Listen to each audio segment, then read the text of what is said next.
Olá, meus queridos, estamos de volta para a nossa aula de número 12 do nosso caderno pedagógico, páginas 25 e 26 do nosso caderno pedagógico. Nós vamos ter dois assuntos super rápidos e bacanas para a gente poder, fazer juntos hoje. Nós vamos falar sobre o gênero textual, que não é um gênero literário. Qual que é a diferença entre os dois aí? O gênero literário são os livros, né? São os contos narrativos, né? Então, tudo que é escrito para a literatura, voltada para os livros, é o literário. Agora, o gênero textual é aquele que é feito para leitura e compreensão apenas. É o caso de quê? Gênero textual. Vamos citar alguns exemplos de gêneros textuais. Nós temos receita, bula de remédio. Nós temos também um outro gênero que eu gosto muito, que é o nosso assunto de hoje, que é reportagem. A gente vê muito tipo de reportagem, né, saindo aí na internet. Inclusive aqui na nossa parede, que é o nosso quadro, já está projetada ali uma reportagem que saiu recentemente sobre uma área de lazer para crianças, tá? Então vamos ler essa reportagem sobre a área de lazer. Dei uma pausinha no vídeo e eu vou voltar fazendo algumas considerações. Vamos lá? Vocês perceberam que embaixo, né, no rodapé da reportagem, no final da reportagem, tem um textozinho que é dentro de parêntese. Esse texto ali traz algumas informações importantes, né? De onde que foi tirada essa reportagem, quando que ela foi postada, né? Aonde que ela está disponível, se é num site, se é num jornal, se é num livro, tá bom? Então vocês têm aí algumas informações importantes sempre no rodapé da reportagem. Lembrando que a reportagem, principalmente as investigativas ou as biográficas que contam a vida de alguém, elas têm um título, elas trazem um título, né? E nós vamos trabalhar hoje com um texto de Castro Alves. Castro Alves foi chamado poeta dos escravos, porque ele cantou muito o problema da escravidão no Brasil. Ele era super abolicionista, ele torcia para que acabasse a escravidão no Brasil e lutou bravamente por isso. Escreveu muitos poemas para denunciar a escravidão no Brasil.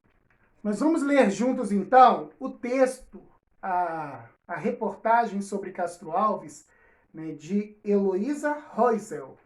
E nós vamos, à medida que nós formos lendo, grifando os verbos no infinitivo. O que é isso? Nós já cansamos de ver isso, né, crianças? Palavras terminadas em ar, er e ir, que indicam movimento ou ação, tá bom? Especial para a folhinha, Castro Alves e as palavras, é o título da reportagem. Cada artista usa os materiais próprios da sua arte para criar.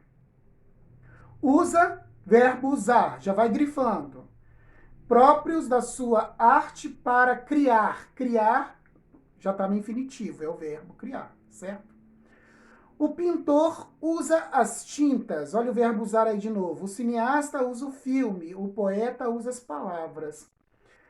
O poeta pode usar as palavras como brinquedos para criar coisas belas e como armas para lutar, olha o lutar aí, pelas coisas que ele acha certas. Há 150 anos, em 14 de março de 1847, nasceu, do verbo nascer, na Bahia, um dos mais importantes poetas brasileiros, Castro Alves. A partir daí eu não vou mais falar para vocês quais são os verbos no infinitivo. Vocês vão percebendo que eu vou dar uma meia pausa em cima do verbo e grifem, tá? Ele não usava as palavras para brincar. Castro Alves fazia poemas lindos, mas fortes e impressionantes, porque ele sabia usar as palavras para mostrar o que era injusto e precisava mudar. Na época em que Castro Alves viveu, ainda havia escravos no Brasil. Ele via e sentia que isso precisava mudar. Usou as palavras para compor poemas e defender a liberdade de escravos. Lembra que eu falei que ele era abolicionista? E seus poemas mais conhecidos sobre escravidão são Vozes da África e O Navio Negreiro.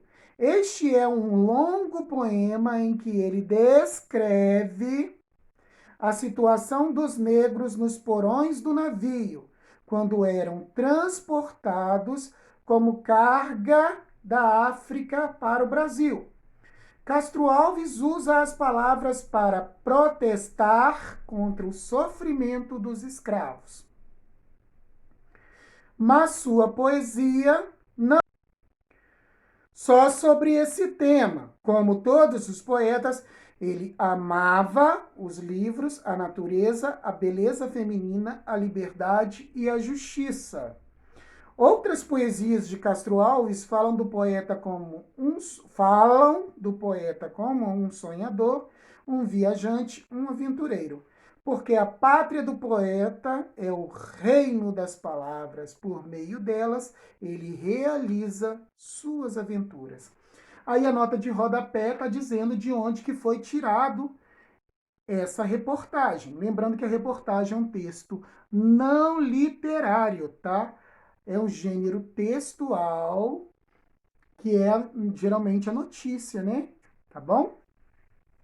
Então vocês têm aí os exercícios de interpretação textual da página 25 e da página 26, até a letra G para poder fazer. Prestem atenção que as informações foram claras do texto. E a questão de número 2 está pedindo para vocês